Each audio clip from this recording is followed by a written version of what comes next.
Donc je tenais à remercier l'École française de nous avoir invités à présenter nos travaux, et plutôt nos questions de recherche, nos méthodes aussi d'analyse. Et on va vous parler aujourd'hui de l'économie végétale en Grèce et de 3 types de matériaux qui nous permettent d'étudier ça, à savoir les charbons, les graines et les phytolithes. Donc je vais faire une introduction, puis on parlera chacune de notre tour. Les questions de l'archéobotanique, de manière très simple, c'est tout ce qui est interaction entre homme et environnement, tout ce qui est exploitation des ressources végétales. Donc ça peut aussi bien être l'impact de l'homme sur l'environnement, la domestication des céréales, la déforestation, les pratiques alimentaires, les régimes alimentaires, les pratiques culinaires, incluant la transformation des plantes en préparation alimentaire, en recettes, les pratiques agricoles, c'est-à-dire le type de culture, culture d'annuel, arboriculture, intégration entre élevage et agriculture. C'est aussi tout ce qui concerne l'utilisation du bois pour le combustible, l'architecture, l'artisanat, et puis plus largement ensuite tous les domaines dans lesquels on peut avoir des plantes, des restes végétaux. Donc pratiques rituelles qui impliquent des plantes, ou aussi la médecine, qui est un domaine dont on ne parlera pas du tout aujourd'hui, mais qui peut être exploité par l'archéobotanique. Donc toutes les parties de la plante peuvent être utilisées, depuis la racine jusqu'aux fleurs, jusqu'au pollen. On trouve en archéologie toutes ces parties de plantes. On peut trouver des pollens, on peut trouver des graines, ou des fruits, mais on peut trouver aussi des choses beaucoup plus petites, des grains d'amidon par exemple, et puis évidemment on peut trouver le bois. Donc tous ces éléments sont susceptibles d'être trouvés.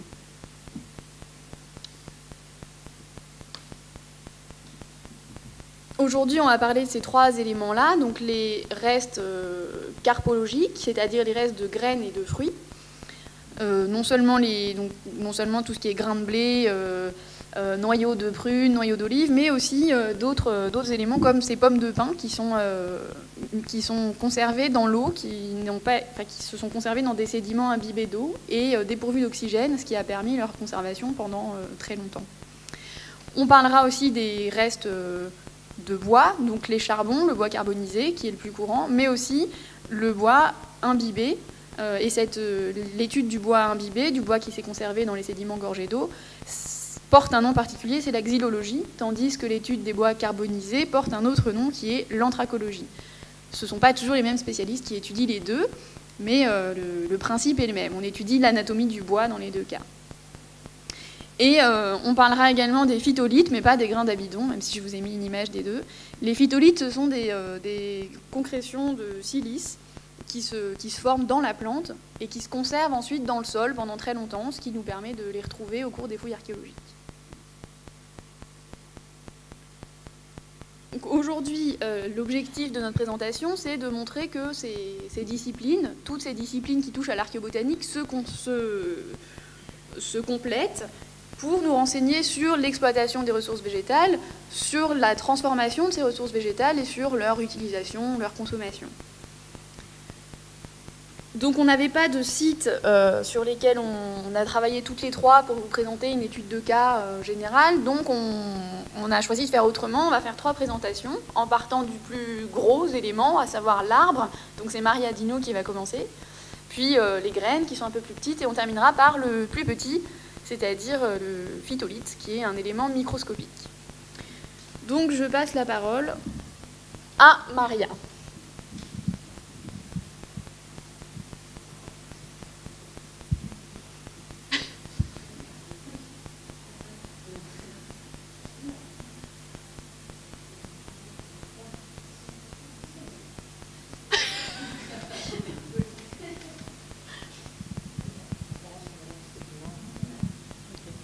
One question.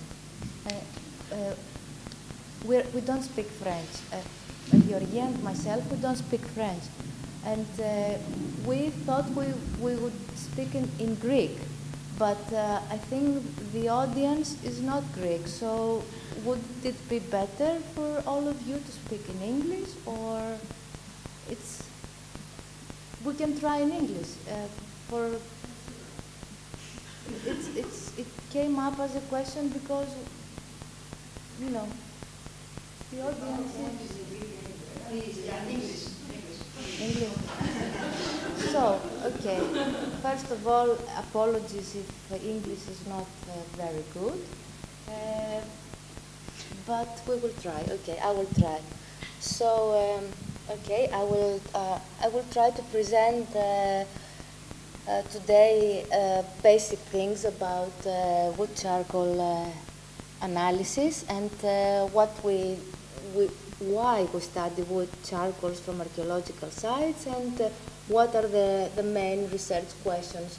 So I will start by asking and looking what are the reasons for which we decide to study wood and wood charcoal from archaeological sites. What is exactly wood charcoal analysis? What are the archaeological questions addressed through wood and wood charcoal analysis? And I will also try to show you very briefly what is the aims of wood charcoal analysis in the framework of the PlantCult project, which is mainly a project that discusses issues of diet and food and food consumption and food preparation and all these things. So what would wood charcoal do in such a framework? First of all, okay. So, okay, this is the presentation. Okay. Okay. So you've seen this before. Okay. Why study woody plants?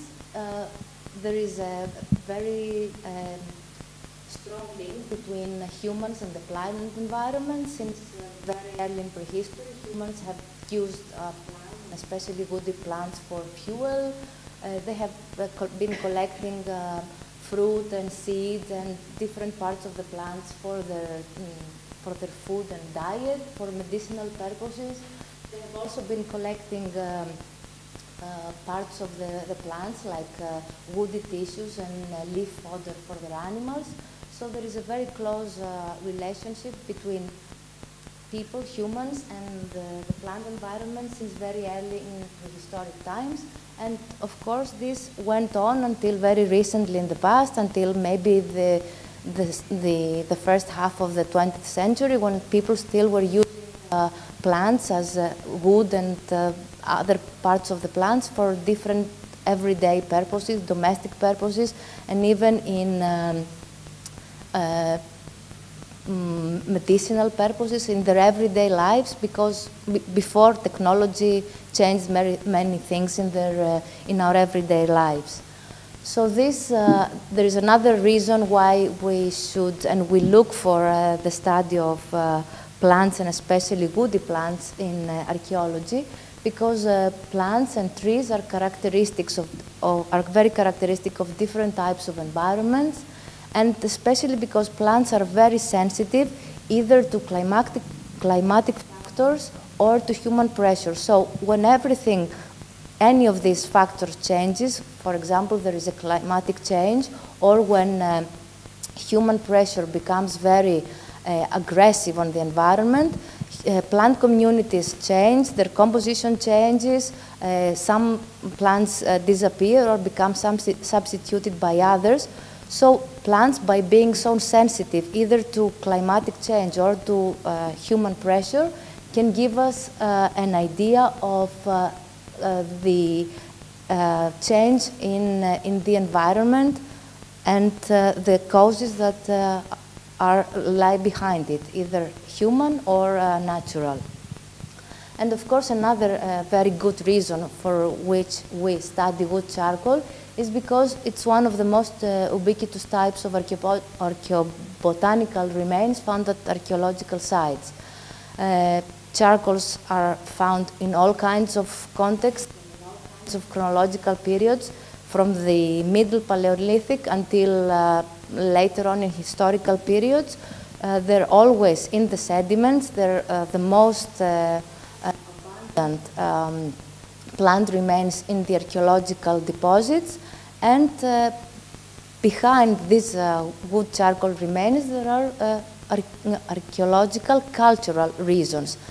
They have been deposited in the sediments because people took them as wood to their sites, they burned them, they used them for some reason, they used their environment, and through the study of this kind of materials, we can get a very good picture of the local vegetation that these people used in the past for their different everyday purposes. So, for all these reasons,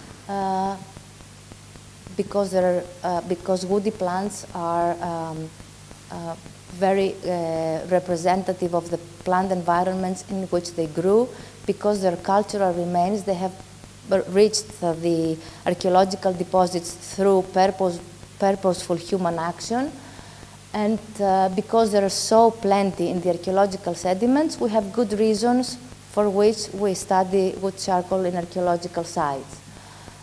Wood charcoal analysis aims at reconstructing the past woodland, the forest vegetation used by humans at a local scale, that is the vegetation that surrounded people's habitation areas in the past. The analysis of wood charcoals can help us to date the history and to follow the history of the introduction and the use of very specific plant species. It can help us reconstruct the management practices and deforestation processes that through time took place in the environment as a result of the activities of human beings. And of course, they can also give us information about the use of timber for everyday purposes, for the construction of buildings, for the fabrication, for carpentry uses. And they can help us also understand the way people got to find these timbers, the transportation of these timbers, the exchange networks, commerce, and all these things that have been happening in the past and in the recent past between different areas that were trying to provide for specific purposes. They're trying to get provided the timbers for the different purposes. So the wood macro remains can be found in, they're mostly firewood remains.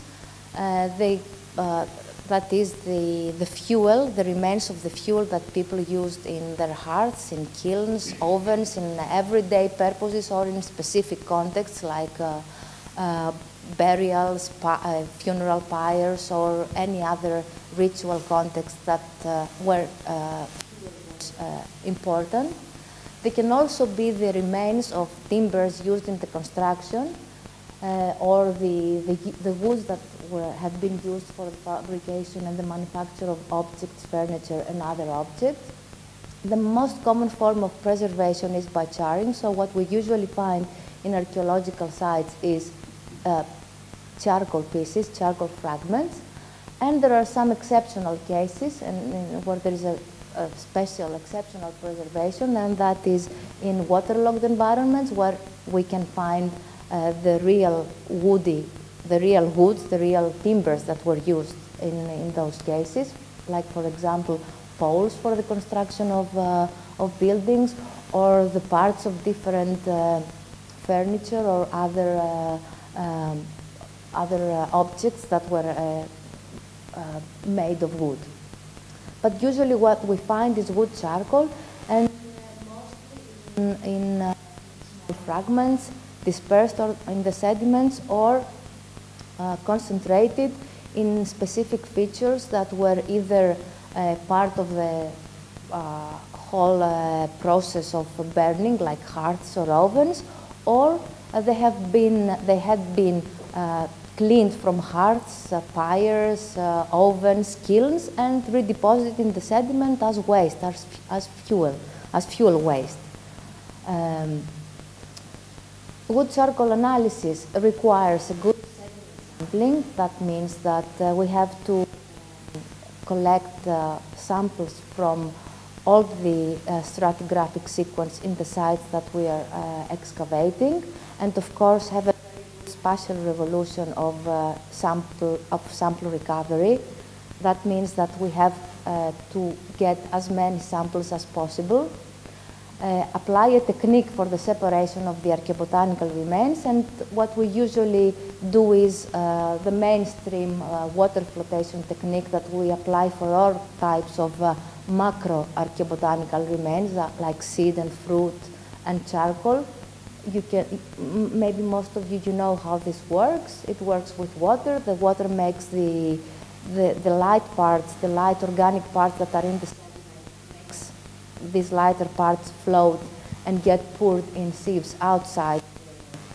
And then remains the residue, the sediment, and when we sort this, either the remains in the barrel or what gets out poured in the floats, then we can pick up all the light fraction that is float, where all this light material like seeds, fruit, and charcoal get concentrated, and then once this is dried and stored, then it can go for the analysis of the different kinds of archaeobotanical macro remains.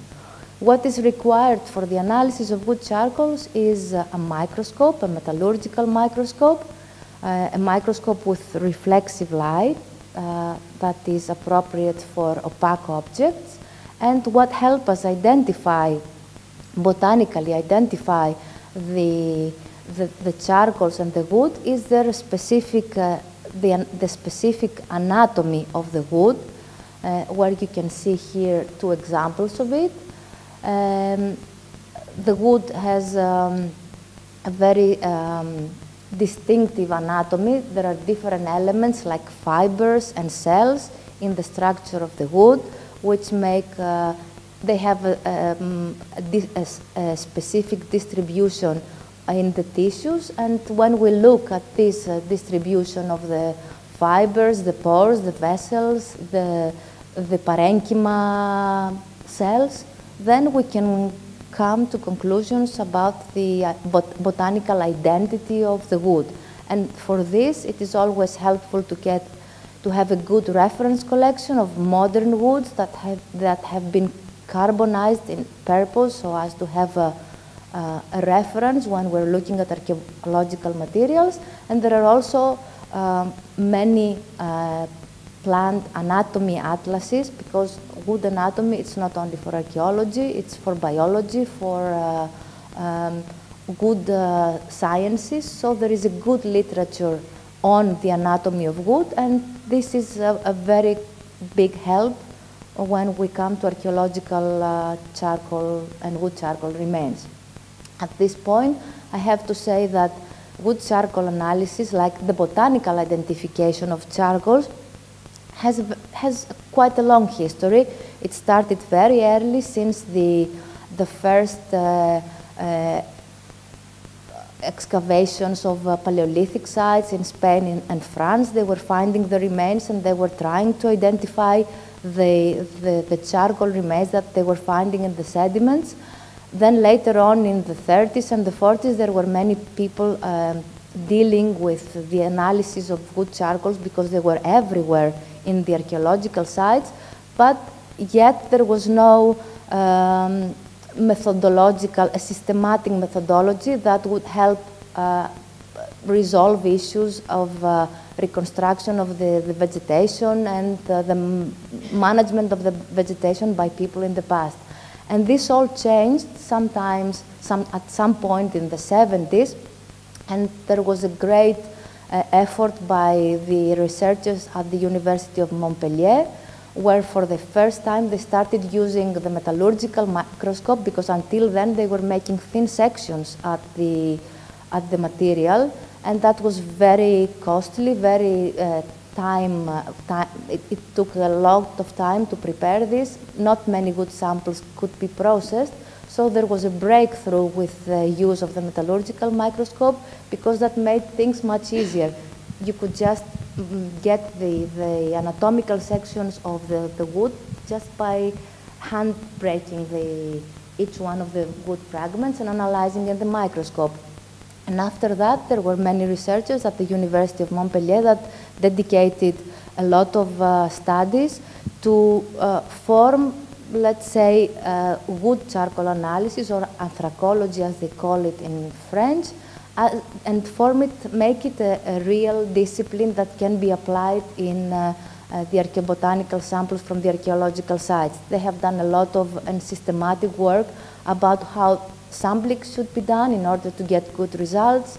They are still doing a lot of experimental works to do to see how wood charcoal react to different temperatures, different conditions in the sediment, taphonomical issues, let's say, of the preservation of wood charcoal that help us in a way interpret our results when it comes to the archaeological sediments.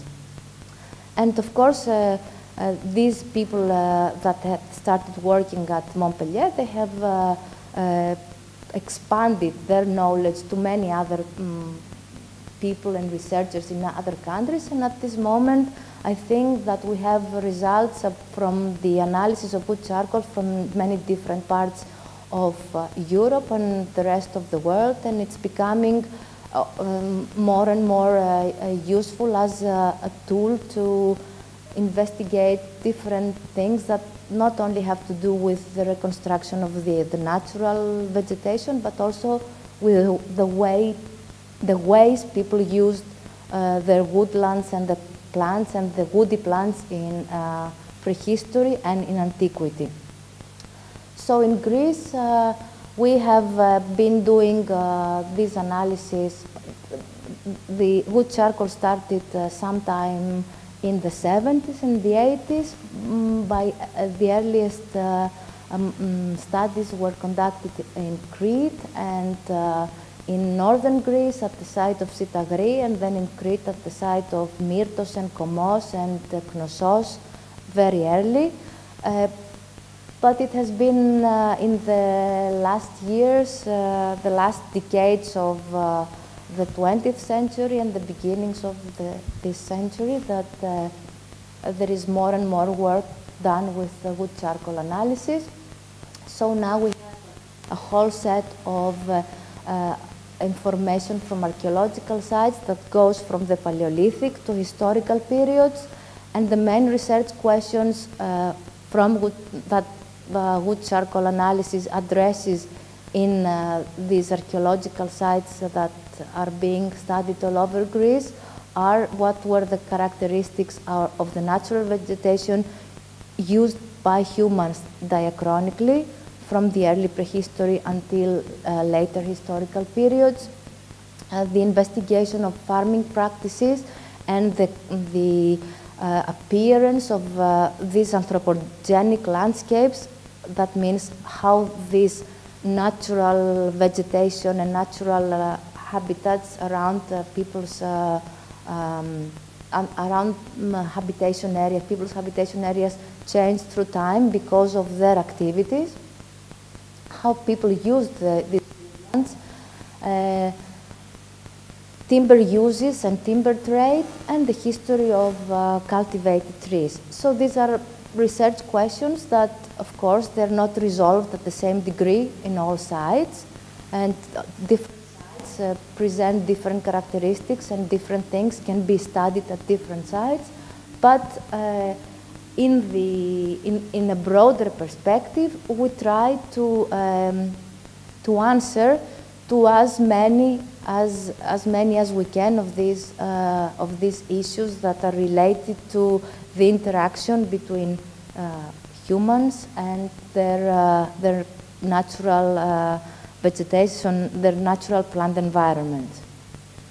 I will try to, let's say, present some of our results to make it a little bit easier to understand how we investigate these issues in the analysis of wood charcoals in Greece, from archaeological sites in Greece. So we have been, there are many more sites that have been studied. I just selected a few here. The sites that are located in northern Greece and Macedonia, in central Greece and then on the islands and the Peloponnese. And that gives us, for the Neolithic, Mesolithic and the Neolithic period, and that gives us an idea of what would be the natural environments at the early stages of, let's say, human pressure on the environment. So from these early sites, the Neolithic sites, we can get a good idea of what these environments would have looked like at the very early stages of the establishment of farming groups in these different areas of Greece. So the different colors in below show different kinds of plant types, of vegetation types, like deciduous oak, woodland, open vegetation, sclerophyllous woodland. That means woodland that is composed of evergreen trees. Mountain vegetation and characteristic plants of specific areas, like for example the cypress and the specific pines that are found only on Crete. Vegetation that we can find near wetlands or along river courses. So we can get an idea of the differences in different areas of Greece and how this vegetation changes according to altitude. So we see that mainly in the northern parts of Greece there is a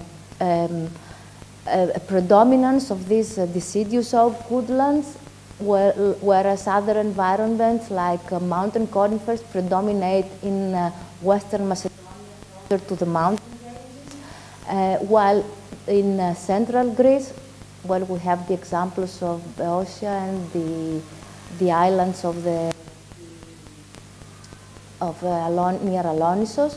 There we have more sclerophyllous evergreen vegetation, and the same thing occurs in more southern locations like in the Peloponnese and Crete. So what we get out of this is an image of the vegetation very close to what in sociology is described as the natural vegetation, the potential natural vegetation of the different areas. So the idea that we get from the Neolithic and the Mesolithic and the Neolithic periods is this idea of an environment that was really in its most untouched by humans, let's say, situation. And and of course, when we get to this place and we see what, if you go to Crete today, maybe you won't find all this, you will have a different aspect of the vegetation, more xerophytic, more arid, which contrasts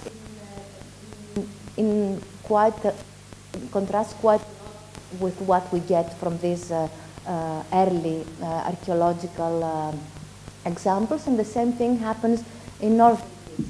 So at least for this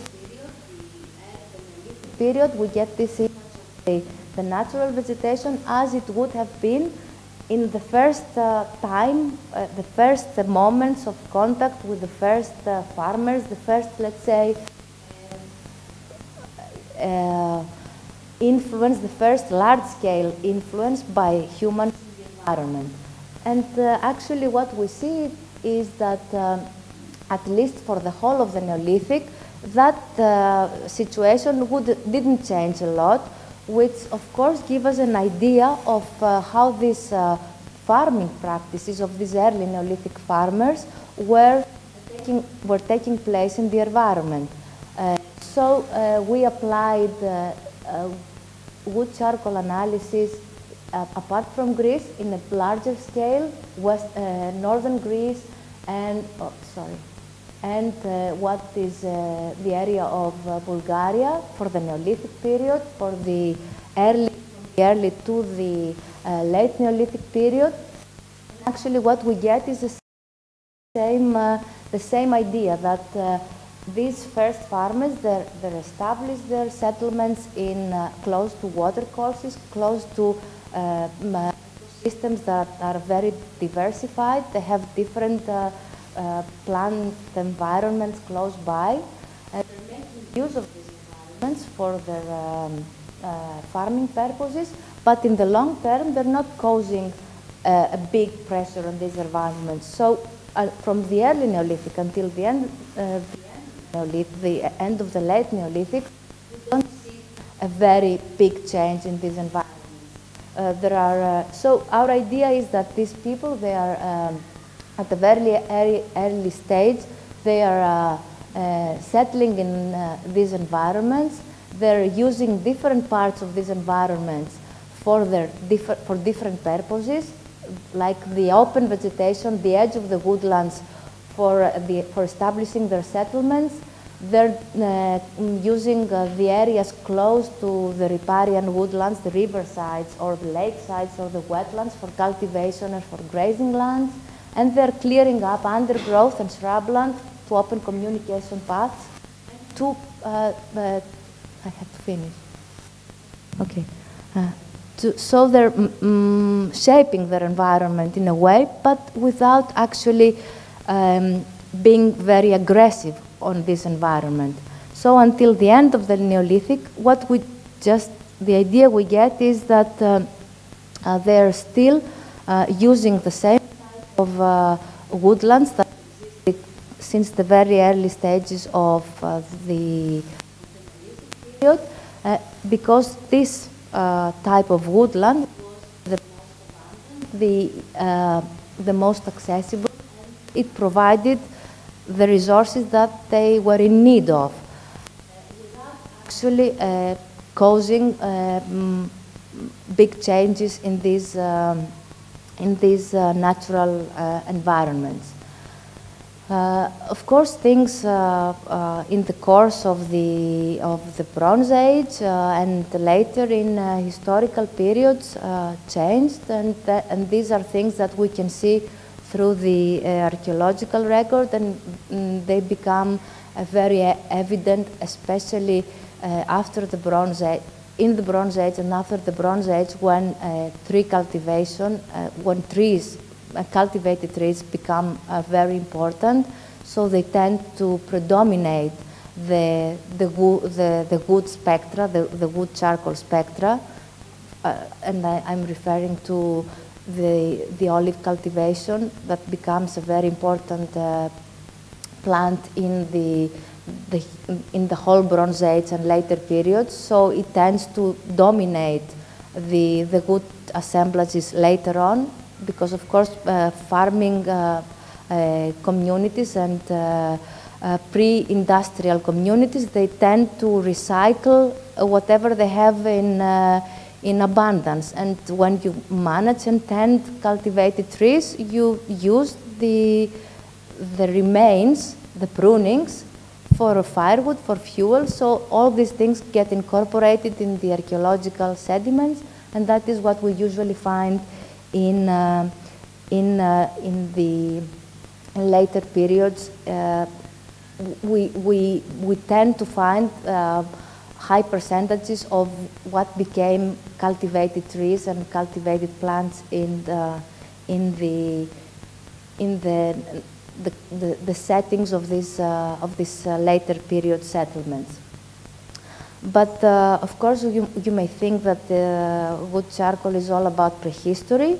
So I just wanted to say that we have records from historical periods, and when it comes to historical periods, there is a big challenge. That is the value of the ancient sources, where we have a lot of references about the use. We know about plants. Writers like Theophrastus and others, they write about plants, they describe plants. There is the epigraphical record that mentions the use of plants. We have references to the imports of woods, of timbers from different and distant areas. So I just wanted to show you one example. When somebody thinks of Delos, we think of a desertic island, like very little vegetation, and that is true. And then a few samples from wood charcoal samples and wood samples that were preserved in two different houses on the island of Delos. These are all unpublished data, and I hope someday they get published. So there we have all these kinds of goods that have been identified in those samples from this building. They're all very exotic for the island of Delos. It's like fir, it's beech, and other types of trees that are mountain trees. They grow on the mainland Greece or other parts of Greece, and it's important that we find them there because there is always reference in the Delian accounts and epigraphic reference about timber imports on the island of Delos. And of course, you expect that for these big buildings, there was a timber trade and there was enough money from these people to get all these timbers and probably expensive goods from different places. And so it's, I'm just making reference to this, just to say that wood charcoal as archaeobotany in general, it's not only about prehistory, it's for all archaeological periods and for all contexts, and different things can be investigated and different results can come up. And of course, when we come to periods when we have, to historical periods, when we have written sources, when we have epigraphic information, it gets very challenging to be able to contrast these different data sets. And I would like to conclude this presentation by a little bit making some reference to this PlantCult project, which is a project that integrates to identify plant food cultures in ancient Europe, the ways plant foods contribute to identify and social change in prehistoric Europe. And it gets to analyze not only archaeobotanical remains of different kinds, macro like seed, fruit, and wood charcoal, and phytolithes and starch grains, but also not only the end products like the food itself, but also what came before that, like for example the tools for the processing of the different materials, like grinding stones and other tools that have been used for processing the different types of materials. And it also includes wood charcoal. Somebody would ask what is the purpose of wood charcoal when we come to study plant foods and diet. So I would say that it's mostly complementarity, the idea that different kinds of information, especially archaeobotanical information, can enrich our knowledge about the use of different plants. So in that case, we study wood macro remains, wood charcoal macro remains, and seed and fruit with the purpose to investigate establish the characteristics of the natural vegetation in an area, because in this natural vegetation, trees that provided fruit and other consumption materials, like medicine or whatever, can be identified in the natural vegetation. Also because we believe that in the natural vegetation, if these plants existed, it will be easier, if we know what the vegetation was like, it will be easier to follow the process of the management and eventually the domestication or the cultivation of these trees. And also, because in some cases these plants didn't exist in the natural vegetation, they came from other areas. So one way to find out when they first came, it's quite easy to find out when they started being cultivated in an area. It's easier through the analysis of wood than from pollen or seed and fruit. Pollen can travel a long way. Seed and fruit can come as end products and not as the properties being cultivated in an area.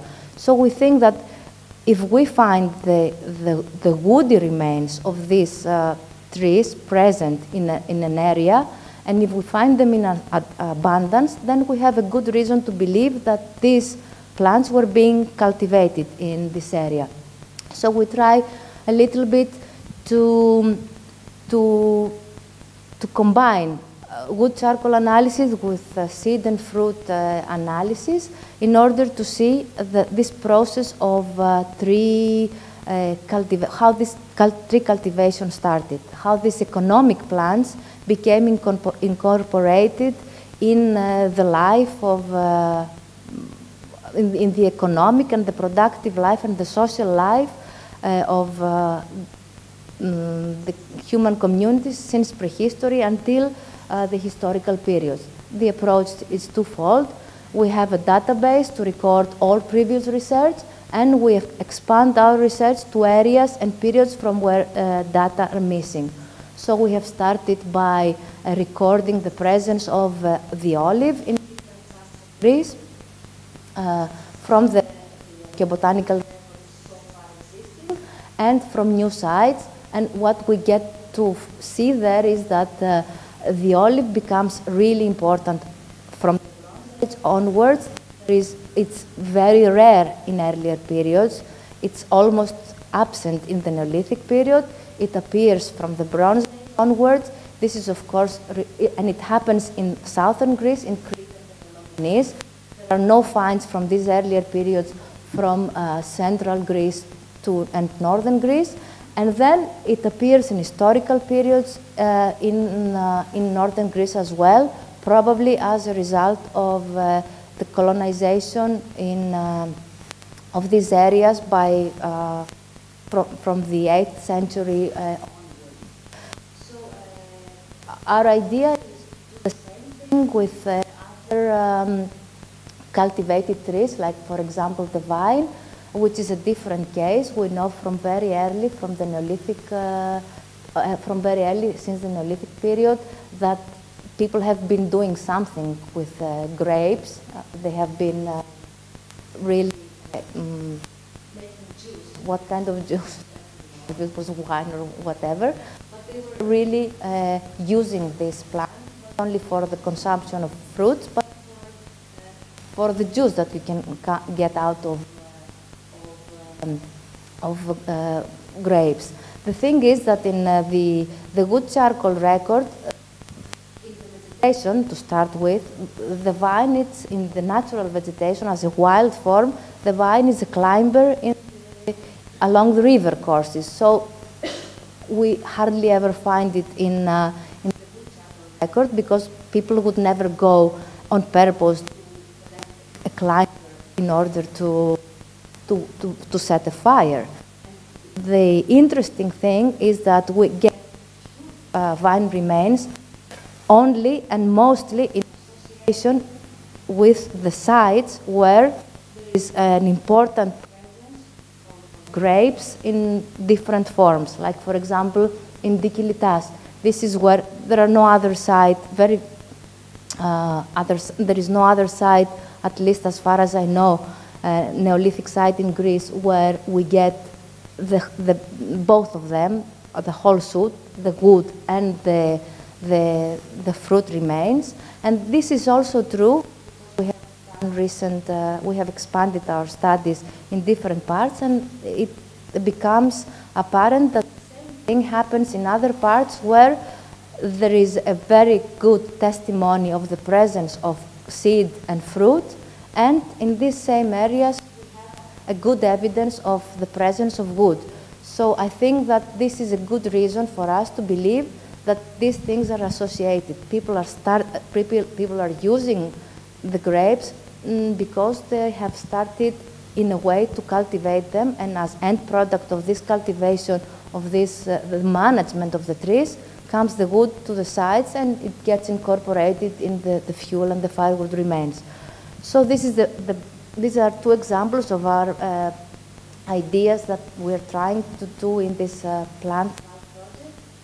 And of course, we have many other tree species that we would like to expand our knowledge. Many things that came from outside, like the Punica granatum, pomegranate, the carob. There are many plants that came later, and there is reason to start finding how these things happened and when these things happened, and how the whole cultivation started and where it started from. So yes, okay. So that was all from my side, and I give the. I hope I have been clear. Okay. Thank you so much. Donc moi je vais parler français du coup après cette présentation en anglais, ça va changer de rythme. Donc je vais vous parler des restes de fruits et des graines qu'on trouve dans les sédiments archéologiques. Donc il y a beaucoup de similitudes avec l'étude des bois, notamment pour ce qui est la méthode d'extraction. Et puis en plus je vais m'inscrire un peu dans la continuité de ce que vient de présenter Maria, parce que je vais parler de vignes et d'oliviers aux époques historiques. Donc ça complétera pas mal. On retrouve les graines et les fruits, comme je l'ai dit tout à l'heure rapidement, sous plusieurs formes. Comme l'a dit Maria, la forme la plus fréquente, c'est sous forme carbonisée. Donc c'est ce que vous voyez ici. On retrouve principalement sous forme carbonisée des légumineuses, donc lentilles, pois,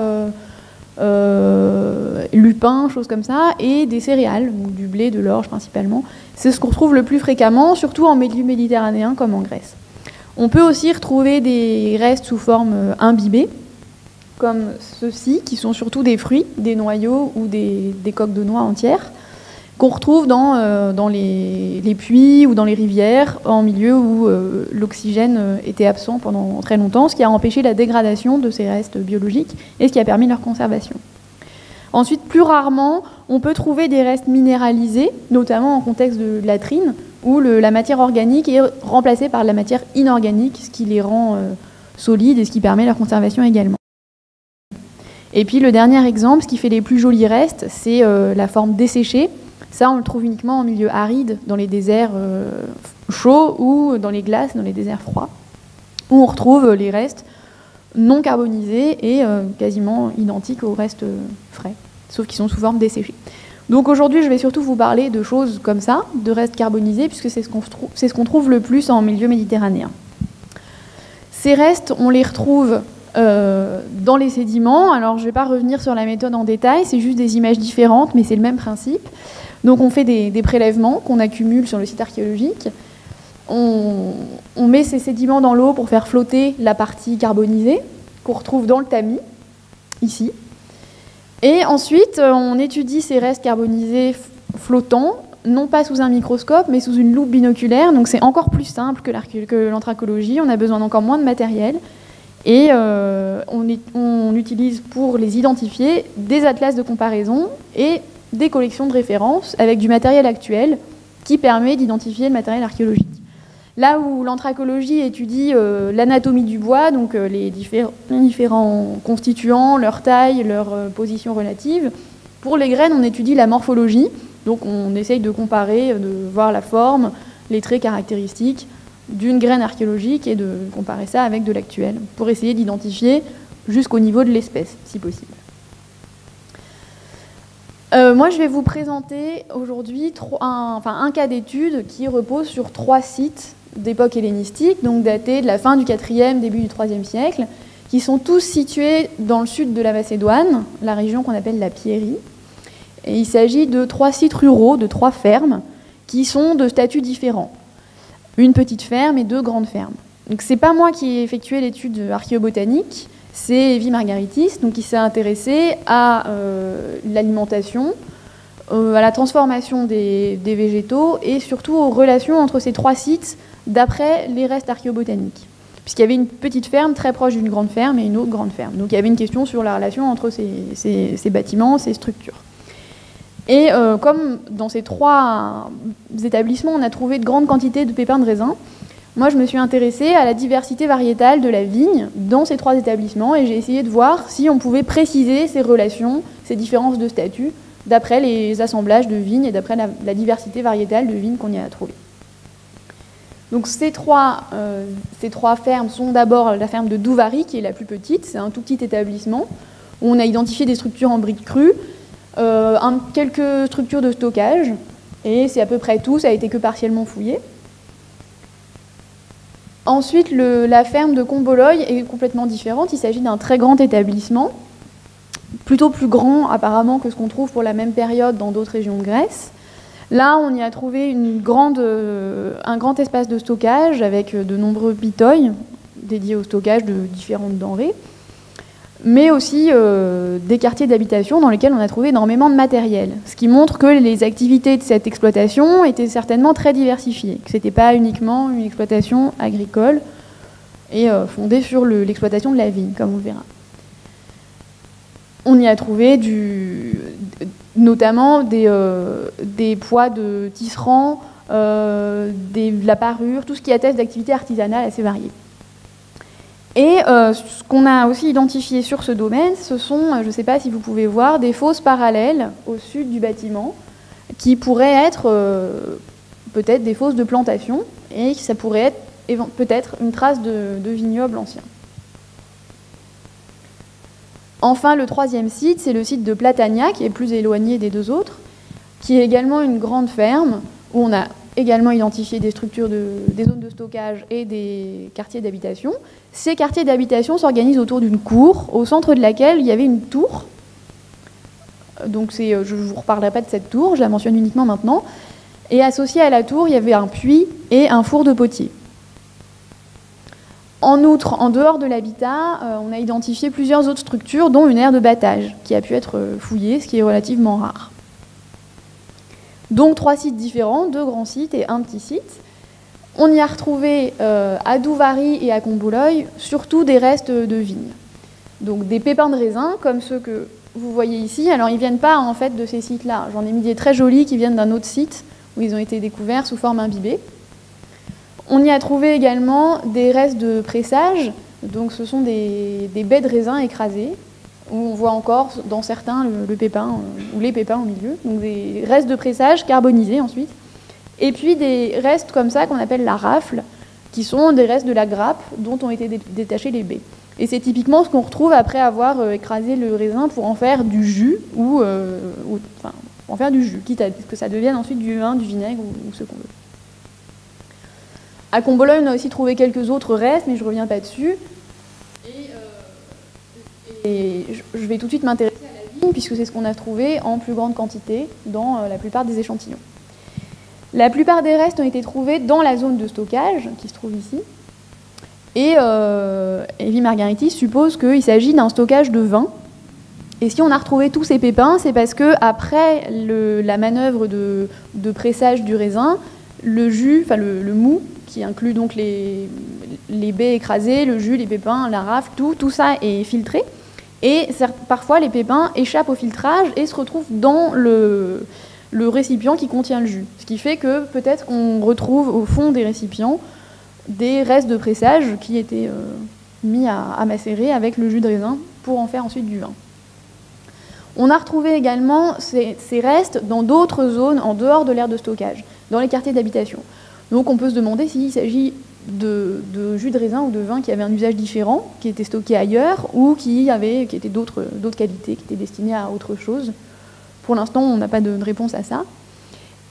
Et on a également trouvé des raisins entiers. Alors on ne voit rien, on ne reconnaît pas bien, mais ce sont des fragments de baies de raisin carbonisées. Et peut-être qu'il s'agit d'un stockage de raisins secs. Donc le raisin était utilisé également pour la consommation de ses fruits, peut-être, sur ce site. Dans ces fosses parallèles, on a retrouvé un ensemble de matériel qui contenait, entre autres, des grains de raisin, encore une fois, et du bois de vigne carbonisé. Et s'il s'agit bien de fosses de plantation, il pourrait s'agir d'une réutilisation de fosses dépotoirs, comme fertilisant qu'on aurait mis dans la vigne pour amender la vigne, pour augmenter sa productivité.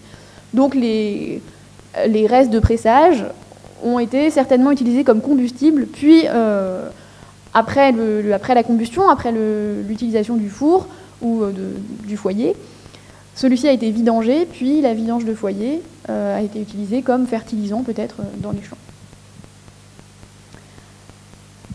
Alors sur ce site où on a trouvé de nombreuses preuves de jus de raisin, de fabrication de jus de raisin, on n'a trouvé aucune installation liée à la fabrication du jus de raisin. Donc soit celle-ci avait lieu en dehors de l'habitat et on ne l'a pas retrouvée tout simplement, soit il s'agit d'installations en matériaux périssables qui n'ont pas pu être retrouvées. Quoi qu'il en soit, il semble qu'à l'intérieur du bâtiment, on n'ait que la dernière étape de la préparation du vin, qui soit le filtrage et ensuite le stockage dans des pitoles. Donc voilà, ça c'est le site de Camboloi où on a trouvé de grandes quantités de raisins, et clairement il s'agit d'un domaine où on produisait du vin en grande quantité, voire très grande quantité, et sans doute qu'il s'agit d'une exploitation qui destine une partie de sa production au commerce, au moins au commerce régional, d'après le rapport entre le nombre de récipients de stockage et la taille de l'établissement. À Platania, on a trouvé beaucoup plus de restes, beaucoup plus diversifiés. Alors il s'agit surtout de dépôts secondaires. On n'a pas trouvé, par exemple, de stockage de céréales où on aurait trouvé d'un seul coup une grosse concentration de grains d'orge ou de légumineuses, ni une grosse concentration de fruits. On en a trouvé un peu dispersés dans toutes les pièces. Donc il s'agit de différentes activités, de préparation, de consommation, et on ne pourra pas aller beaucoup plus loin que de faire une liste d'espèces. Ça va être difficile de supposer, par exemple, que les fruitiers étaient cultivés ou qu'on cultivait plusieurs espèces de céréales dans un même champ. On va s'en tenir à dire qu'il s'agissait de plantes cultivées et consommées localement. Donc parmi ces plantes retrouvées, on a trouvé des céréales, principalement de l'orge, dont je vous ai mis des spécimens ici, de l'orge vêtue, et du blé nu, donc du blé dont on peut retirer les enveloppes, c'est le schéma qui se trouve en bas, avec un simple battage des céréales. Donc il s'agit de blé qu'on appelle en français soit le froment pour ce que j'ai appelé le bread wheat, et l'autre c'est le blé dur qui sert à faire les pâtes principalement, qui ne sert pas à faire le pain, d'où son nom en anglais, le macaroni wheat. Donc d'après les grains de blé, on ne peut pas distinguer ces deux espèces. On peut les distinguer uniquement si on trouve les segments de rachis, donc ce qui fait en fait le centre de l'épi, là où sont attachés les épillets. Si on retrouve ces éléments-là, on peut distinguer le blé dur et le blé tendre. Et justement, ça tombe bien parce qu'on a retrouvé sur l'aire de battage des segments de rachis qui semblent appartenir aux deux espèces. Je dis bien semble parce que la différence entre les deux est quand même assez difficile, donc on va dire qu'on avait sûrement les deux, mais je ne peux pas le garantir. Toutefois, c'est une chance d'avoir eu cette aire de battage, puisque c'est rare d'en trouver. Apparemment, on y a trouvé des restes carbonisés, donc elle a sûrement été brûlée pour la nettoyer, ce qui nous a permis, nous, de retrouver ces éléments-là. Sur cette aire de battage, on a trouvé les segments de rachis en association avec des grains d'orge, mais encore une fois, c'est difficile de dire si les deux céréales étaient cultivées ensemble ou si elles étaient seulement battues au même endroit en vue d'être ensuite stockées. D'autres céréales ont été trouvées sur cette même aire de battage, des blés vêtus. Donc les blés vêtus par opposition aux blés nus, c'est ceux dont les enveloppes sont adhérentes aux grains. Donc là, c'est après le battage, au lieu d'avoir les grains nus, on a des grains qui ont une enveloppe qui reste adhérente. Il faut ensuite les décortiquer pour l'enlever. Donc ceux-ci, ce sont des grains modernes, et ça, c'est un épillé d'amidonnier que j'ai trouvé à Calamas, qui était carbonisé tel quel. Donc sans doute qu'ils étaient stockés dans leurs enveloppes, ce qui permet un stockage à plus longue durée, ce qui est un des intérêts des blés vêtus, c'est qu'on peut les stocker longtemps sans qu'ils soient attaqués par les parasites. Donc ces blés vêtus sont très courants en Grèce préhistorique, au néolithique, à l'âge du bronze, puis après ils deviennent plus rares, et là, à l'époque hellénistique, il s'agit vraisemblablement d'adventices, c'est-à-dire de plantes qui ne sont pas cultivées, qui colonisent le champ parce qu'elles y trouvent les conditions favorables pour grandir, mais qui ne sont pas exploitées en fait. Donc on les a en petite quantité. On a ces blés vêtus, l'amidonnier et l'épeautre, et puis également de l'orge et du seigle. Donc ici, un exemple d'orge qui contamine un champ de blé. C'était il y a quelques années seulement. À part les céréales, on a trouvé également des légumineuses, de la lentille et de l'herse. Les deux peuvent être utilisés pour l'alimentation humaine, et les deux peuvent également être utilisés pour le fourrage. Là, on les a trouvés en contexte d'habitat, en contexte domestique, associés à d'autres restes alimentaires, donc on suppose qu'ils sont consommés par les humains. Toutefois, l'herse est toxique tel quel, il faut lui faire subir un traitement pour la rendre comestible. C'est pour ça qu'on pense que c'est plutôt dédié au fourrage généralement. Mais après ce traitement, donc c'est les laisser tremper, faire bouillir les graines, on peut les consommer. Quant à la lentille, évidemment, ces graines sont consommées par les humains, mais sa paille fait un très bon fourrage. Donc on ne sait pas là à quelle destination c'était cultivé. Et enfin, une certaine diversité de fruitiers a été mise en évidence sur ce site, mais il s'agit de très petites quantités de restes. On a quelques restes d'amandes, quelques restes de noisettes, quelques restes de noix, c'est à chaque fois très peu. Ce qu'on a trouvé en grande quantité, c'est les figues, dont on a trouvé non seulement les graines, mais ça on en trouve toujours beaucoup, mais aussi des fragments de fruits entiers, ce qui laisse penser que les figues étaient également stockées dans cet habitat.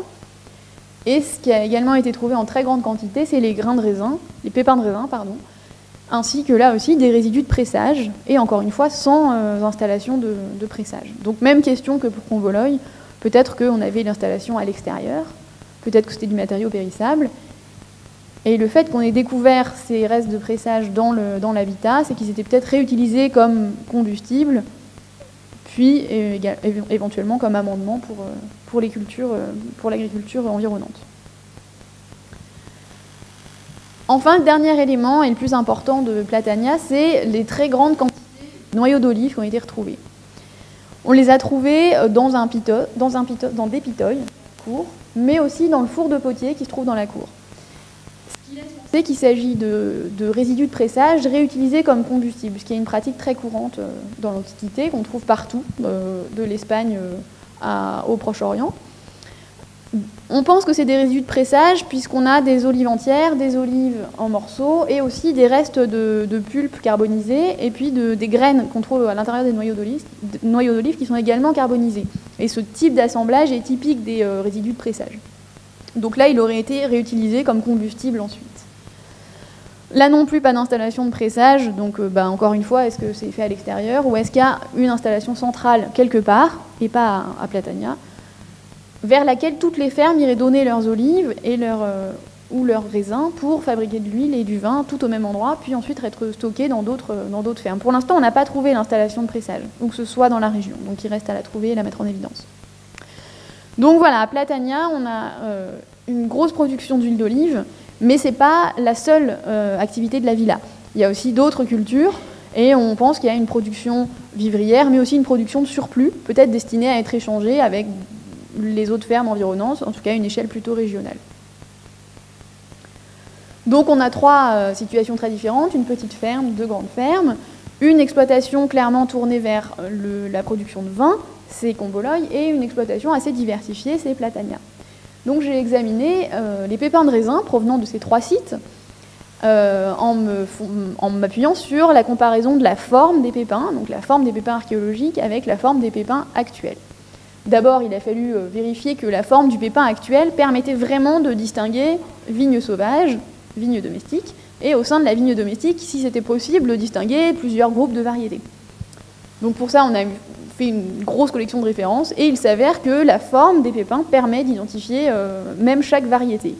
Chaque variété a une forme tellement propre que si on trouve un pépin, on peut savoir à quelle variété il appartient d'après sa forme. Donc on peut, grâce à la forme des pépins, distinguer pépins sauvages et pépins domestiques, mais aussi différentes variétés. Donc, tous nos pépins archéologiques ont été pris en photo, puis on a extrait leurs contours et on a reconstitué la forme de chaque pépin par une méthode qui s'appelle les transformés elliptiques de Fourier, que je ne vous détaille pas. Il s'agit de reconstituer la forme au moyen de fonctions harmoniques, de fonctions elliptiques, dont on utilise les coefficients après comme variables dans des analyses statistiques. Donc d'après ces coefficients, on peut ensuite identifier les pépins archéologiques, les identifier comme sauvages ou plutôt comme domestiques. Le premier résultat qui sort une fois qu'on a fait cette analyse sur nos trois sites, c'est que chacun se caractérise par une très grande diversité. Alors c'est pas avec 3 pépins de chaque site que je vais vous montrer à quel point ils sont tous très différents, mais en fait ils sont vraiment tous très différents. Cette très grande diversité, elle se trouve aussi à un autre niveau qui est que chaque site a un assemblage qui lui est propre. Chaque site est extrêmement différent du site voisin. Alors on était troublés, on espérait trouver des choses un peu semblables, mais ce n'était pas du tout le cas. Cette très grande diversité, ça fait écho, à mon avis, aux écrits des anciens, qui soulignent l'importance du terroir, qui disent que ce qui est important, ce n'est pas la variété, c'est le sol, c'est les conditions climatiques, et qu'à cause de ça, eh bien, il y a autant de variétés qu'il y a de terroirs. Donc je pense que ces sites illustrent assez bien ça. Ensuite, on a trouvé au sein de cette grande diversité des pépins dont la forme se rapprochait de la forme sauvage. Ce qui est quand même surprenant, puisqu'on est à l'époque hellénistique, théoriquement, il y a de nombreuses variétés déjà cultivées, on se serait attendu à trouver que des formes domestiques. Il y avait quand même un quart de l'assemblage de Éphorie qui était morphologiquement proche du sauvage, et une partie non négligeable des deux autres. Donc cette vigne sauvage peut avoir plusieurs origines. Il peut s'agir de baies cueillies dans l'environnement naturel, mais on est dans le cadre de, notamment pour les deux dernières, Comboloï et Platania, d'une production de vin. Donc on a du mal à imaginer qu'il s'agisse d'une petite cueillette dans les environs, surtout qu'à l'époque hellénistique, c'est plus du tout comme au néolithique, comme disait Maria, où on a la végétation d'origine, avec éventuellement de la vigne qui pousse dans les rivières environnantes. À l'époque hellénistique, il y en a déjà beaucoup moins. Alors peut-être qu'il s'agit de pieds de vigne transplantés dans l'habitat, mais là aussi c'est un peu la préhistoire de l'arboriculture, c'est ce qu'on aurait plutôt au néolithique. À l'époque hellénistique, on a des variétés cultivées, entretenues, propagées par voie végétative, donc par bouture, par greffe. Donc il ne s'agit peut-être pas de ça.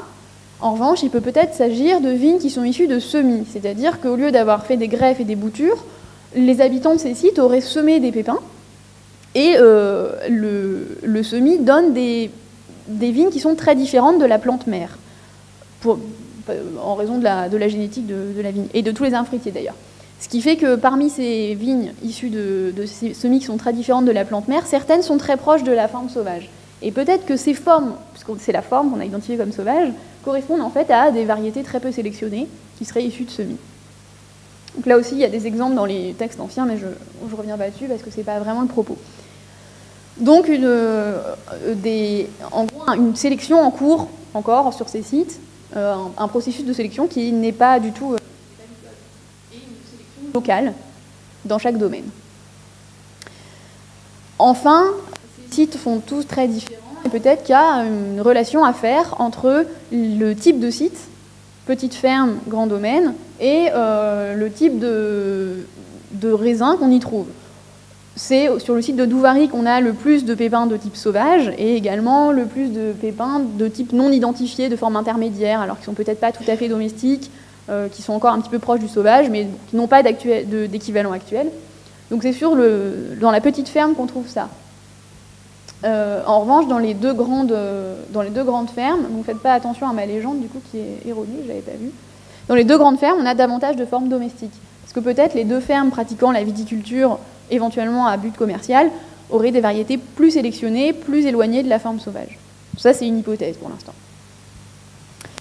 Quoi qu'il en soit, les pratiques locales, donc cette sélection à l'échelle du domaine, ce choix de variétés très sélectionnées d'un côté, plutôt moins sélectionnées de l'autre, ça tendrait à masquer peut-être un schéma régional, une tendance régionale et des tendances chronologiques, puisque cette étude fait partie d'un ensemble plus vaste où il s'avère que ces trois sites sont très différents les uns des autres, mais en fait ils sont tout aussi différents des sites de l'âge du bronze ou du néolithique et d'autres régions. Il y a autant de différences entre eux qu'avec les autres, ce qui est relativement surprenant. Donc pour conclure, je me suis efforcée de vous montrer que l'étude des restes végétaux permettait de reconstituer les pratiques culinaires, les activités de stockage, les pratiques agraires, la diversité variétale, mais peut-être que ça permettait également de préciser un peu le statut des sites, les pratiques agraires dans cette région, donc là, en Pierrie, à l'époque hellénistique, et que ça permettait d'en savoir un peu davantage sur la gestion de la variété de la vigne, notamment l'usage du semis, et cette sélection qui serait encore en cours, cette sélection variétale qui serait encore en cours à une période où on pensait, d'après les écrits antiques, qu'on avait déjà un vignoble établi avec des variétés bien établies. Donc voilà ce qu'on peut dire sur les graines et les fruits, et je vais désormais passer la parole aux phytolithes et à Georgie. Okay, now back to English. And we are going to speak about the smallest of the three finds. Starting with charcoal, the biggest finds, going to seeds, and now to phytoliths that are really, really small, microscopic forms that are created in the body of the plants during their lives. And when I say small, in order to give you an order of magnitude is 1/3 almost of the human hair. So most of them are between 5 to 200 microns. No, this is the scale, but 10 to 30 microns is most of the phytoliths. And so how they are formed? Phytoliths tend to go to the soils from the erosion and weathering of the silicate soil, silicate bedrocks, like quartz. So when the soil is rich in silica material, this silica, the soluble silica, goes to the water. And when the plant absorbs water by the roots, it gets also the soluble silica and it takes it upwards to the remaining body, the whole of it, the stalk, the leaves, the flowers. And then the sun comes, evaporation creates the loss of water, and the silica becomes solid, and it precipitates all around the cells of the plants, in the cells, among the cells, and around them. In so doing, it replicates the anatomy of the cell, and we have a Xerox, you could say, of the cell anatomy in the soils. They're important because, first of all, they're inorganic. That means that we don't have to have charred remains in order to find phytoliths or waterlogged, because all the organic material is lost and we have only the mineral. The mineral is stone, and that means it preserves for millions of years. They have taxonomic significance. They are taxonomic significant, and they are produced in all the parts of the plants and in many quantities in order to be represent the soil from where they come from. But of course, there are also limitations, and redundancy and multiplicity are two basic problems, which means that one plant can produce more than one type of phytoliths, and many types can be produced by different plants. And of course, we have a variability in the silica production by plants, and let's see what I mean by that. The wooden parts are a very weak indication in respect with phytoliths. They can give us, as you saw before, plenty of information when they are charred and we have them as charcoal remains. But when we have them as phytolith remains, they have no characteristic shape, and they are, in many cases, they are not produced at all by the woody parts of the plants. We can approach the presence of wood by indirect evidence, like the siliceous aggregates and other the carbonate component of the sediment, but not by the shape of phytolith. If you can see, if you can see here a very vague shape, this is a phytolith of wood, which says nothing, even to me. The monocotyledons, on the other hand, are strong proxies because they give us plenty, millions of phytoliths per gram of plant, and very characteristic shapes. Shapes that can give us information about family and sometimes species and genera. So when I say monocotyledons, I mean the grasses, the cereals, the sedges, the reeds, and the palms. All of them are very prolific phytolith producers. And the good thing is also that they produce different characteristic shapes in the stalk, the stem, versus the inflorescence of the grass, which means we can say much about the different parts of plants being brought into a site, and therefore understand the use of space. Here are some phytolith silica skeletons, which means many phytoliths together, 1, 2, 3, 4, creating the whole epidermis of the stem of a grass. Here is a single phytolith characteristic of a subfamily C4 chloridoid grass, another one here, and many single phytoliths here, all of them characteristic of grasses. Cereals. Cereals can be identified when we have a whole epidermis, as we call them silica skeletons, because we can see the wave between the long cells, we can see the small, short cells, the cork cells, and different attributes that can lead to the identification of each cereal plant. Here are wild grasses, just to give you an idea how they look like. sedges and reeds. You can see the difference between the sedges and the reeds. And the palms that produce this little spiny spheroid phytolith, unfortunately, in the whole body. The woody part, the leaves, and the fruits. So we cannot tell which part of this plant is found in a site, but we can tell that we have palms. The leaves from the shrubs and the trees have strong species and weak species. Some of them produce millions of phytoliths, some of them very, very few.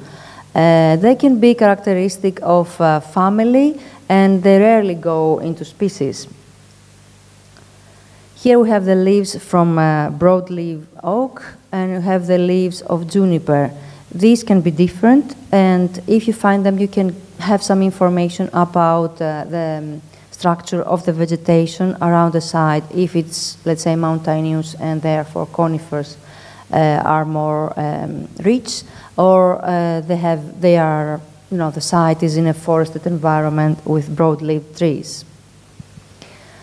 The Vitex agnus castus, the chase tree, produces characteristic phytoliths in its flowers, but can guarantee that up to now, 13 years of phytolith analysis, I haven't ever seen one in an archaeological site. This comes only from my reference collection, so maybe they don't survive. The fruits of the celtis, the nettle tree, and gromwell produce characteristic phytoliths. We can see a skeleton here and another one there that survive and are found easily in archaeological sites. So how do we do it? First comes the field work, of course, with a collection of the samples, then the lab work, the microscopic analysis, and finally the boring data analysis. So field work needs to have detailed sampling and very focused in order to have a very good soil from each context that you want to analyze. Control samples, which means regional natural sediment samples, are collected to compare with archaeological sites, and the reference collection of phytoliths from the plants that thrive in the area around the site or expected to be found in the archaeological site are also analyzed for comparison, of course. Then the lab work is the hard one, because it needs a lot of chemical treatment with acids, with fire, with centrifuge, a certain specific gravity, liquids, and this also is valid for the plants and for the sediment. And it takes days, because we also weigh and evaluate each time, in each step, all the carbonate loss, the organic loss, in order to know all the components of the sediments we analyze. Then comes the microscope work, where 200 phytoliths are counted per slide in order to be statistically correct. And I try to write down all the morphological and taxonomic details to classify and identify what I see at the slide. 1 milligram only is put on the slide, and 1 gram is the starting material from the sediment. So as you can understand, is less than a spoon. Phytoliths have been used in archaeology and paleoecology for the last 50 almost years, and we can tell a lot about the structure, as I said before, of the vegetation, and not the floristic composition. We cannot get into the detail that the seeds would get, but we can tell, let's say, broad environments like riverine place, forest environment versus savanna, a dry, arid climate or wet climate, depending on the plants we find.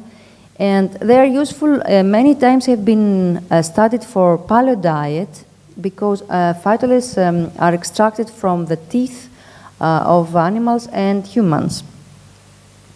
Also, they are very useful for human behavior and activity areas, because especially in prehistory, plants have been used in everything, you know, for tools, for furniture, for everything in their houses. They give us information also for pastoral activity, especially when we combine them with the study of spherulites, small spheres that are formed in the guts of the animals and are a strong indication of dung. And they can, the last decades, they try to use them for dating, C14 and thermoluminescence. So how do the phytoliths end up in the archaeological sediments? They are brought into the site either by humans or by animals. That is why they are very strong proxies, as opposed to pollen, that they can be brought into the site by wind. So they are an in situ, I would say, proxy that survives after the death of the plant without the need of being burned. I will give you two examples of phytolith analysis. One that took place in an ethnographic environment, a Pomak village in Thrace, Sarakini, it's not very obvious, and a Neolithic site in the nearby area, Makri. The idea was to test if phytoliths are a strong tool for identifying pastoral and agricultural settlements and identify the activity areas. And then, when we had the results of the ethnographic environment, we tried to apply that to the Neolithic site that has many similarities with the traditional village. And I will show you why I say that. This is Sarakini. You can see the houses that are really traditional, and they use clay floors that are plastered very often during the year, roofs that are made of beams and covered with a clay, and barns covered with hay, as you can see here. Threshing floors, very traditional. The back picture is a stable, you cannot see it, and it's at the basement of the house. So you have a two-story house with a basement used for stabling animals, and an upper floor where they used to live and have a second room for storage. The Neolithic Makri, which is a site of the 6th millennium, preserved nice houses or buildings post-framed with wattle and daub architecture. And you see the post holes here. And this is a big storage area that is considered communal by the excavator that preserved all these huge vases half buried in the soil and filled up with seeds and other agricultural remains. So the idea was to analyze the floors from Sarakini. Here you see the hundreds, if you see hundreds of replastering of floors here. This thick section represents 300 years of life in this house. And we also analyzed floors from Makri. The floors here are not so clear. You cannot see all of them. This is a platform. But you can see the white, well-made, elaborate, you would say, floors, because Makri has nicely made lime floors and expedient-made floors. And we will see the difference in phytoliths later. Another idea was to see there are strong pastoral activities in both areas, the ethnographic and the archaeological one. So we took samples from the stable of Sarakini and all the dung piles that were collected at the yards, and strange, let's say, constructions in Makri. This is not a toilet, although it looks like. And we saw, the excavator thought it was a bin for storage. But after analyzing it, it was full of dung, burnt dung. They were burning dung for unknown purpose, for lighting, for warming, for medicinal purposes, who knows. But certainly it was not storage. So here is the barn of Sarakini. I don't know why the pictures have moved. Okay, that barn that was used for storing all the hay and as a first use, and as a secondary use, it was used as a stable. This is the threshing floor, as I showed you before, that has this problem of being covered with dung for you know, making a nice plaster. And after its use in the summer, they were extracting the whole thing, the dung and everything, cleaning it perfectly for the next use. That was a problem, as you will see in the later slides. Here is also, very fast. So I tried to apply a statistic model that I call PDI, which means phytolith difference index. And the idea was to see if we use the two basic parameters of phytolith, the numbers, quantities, and the diversity, qualities of the assemblages, if we have any differentiation. And indeed we have. If you see here, the box with the highest amounts of phytoliths is the one that represents the agricultural practices, is the mill, is the barns, is the storage areas of Sarakini. Box number 1, that has the low numbers of phytoliths and low PDI values, is the house floors. Because in Sarakini, the floors were so clean. I forgot to tell you that Sarakini was a Muslim community, which means they covered all the floors with carpets, and they used to leave their shoes outside the house. So no garbage, no nothing inside the house. And this is the natural sediment, which is, of course, the poorest in all values, which is good because it shows that the input we have in the settlement is by humans and not natural. And box number 4, that has the highest PDI values, are the ones that are related with dung. So it presents all the pastoral, all the areas that are related with pastoral activities. In Makri, on the other hand, again, we identify agricultural and pastoral activities and several activity areas, but we have some small problems because human beings have ideas, and that's a problem to us archaeologists because they destroy all the record that we expect to find. So here we have the floors and the open areas of the village. So they are together, which shows that the people used to recycle the material from outside inside and vice versa. So all the garbage from inside was going outside, thrown, discarded in the yards, areas, open areas, and streets. And then they take all the dirt from outside to mix it with lime and create their floors inside. Not good. We have some small differences, though. If you see, the blue-colored floors are mostly with lower values of amounts of phytoliths, and the gray ones are with higher, because the blue ones are the most elaborate floors, cleaner, and the gray are the expedient floors, dirtier. So that showed us that we have different, let's say, symbolism, different use of these two different types of floors that could show something about the habits, about the ideas of the people at that time. Again, we have the dung-related areas with the highest PDI values, and the natural sediment that has, are the poorest ones. So we can't differentiate the floors from the open areas, but we can differentiate the floors among themselves, the elaborate versus the expedient. And we can say a lot about the activity areas. These are some phytoliths from Makri, and you can see that the storage area has the cereals. The open areas have a little of everything: grasses, dicot leaves, reeds, sedges, all kinds of plants, a big diversity, which is normal.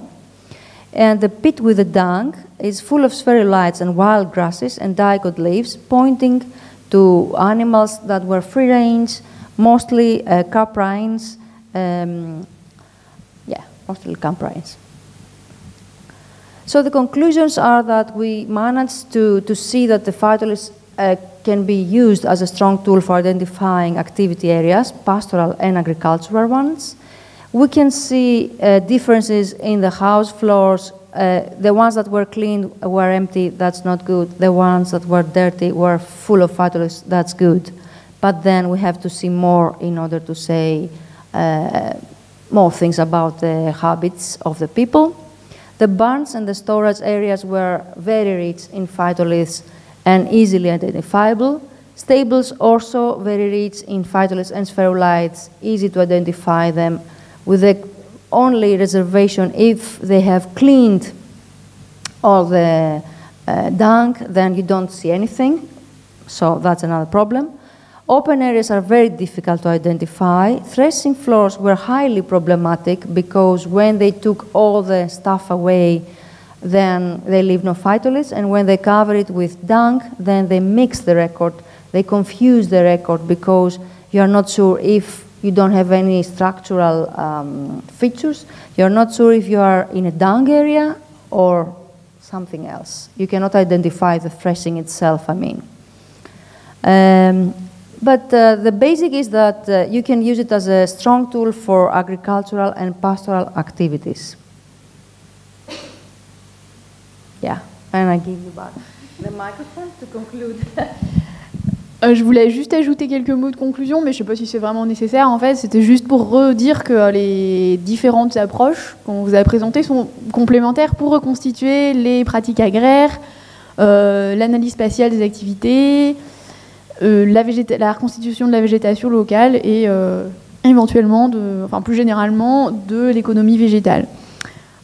Je me permets d'insister en dernier lieu sur le fait que si on veut faire une étude archéobotanique, il faut la prévoir dès le début, comme ça a été dit déjà, et de réaliser un échantillonnage qui soit bien relié au contexte, à la stratigraphie, et de fournir toutes ces informations pour la suite de l'étude. Comme on l'a dit, c'est pas très compliqué à faire ensuite, tamisage, flotation, ça se fait sans problème, et les résultats sont relativement puissants pour étudier un site archéologique, comme tous les autres types de matériaux, en fait, comme céramique, architecture ou tout ce qu'on peut étudier d'autre. Donc je vous remercie de votre attention et si vous avez des questions.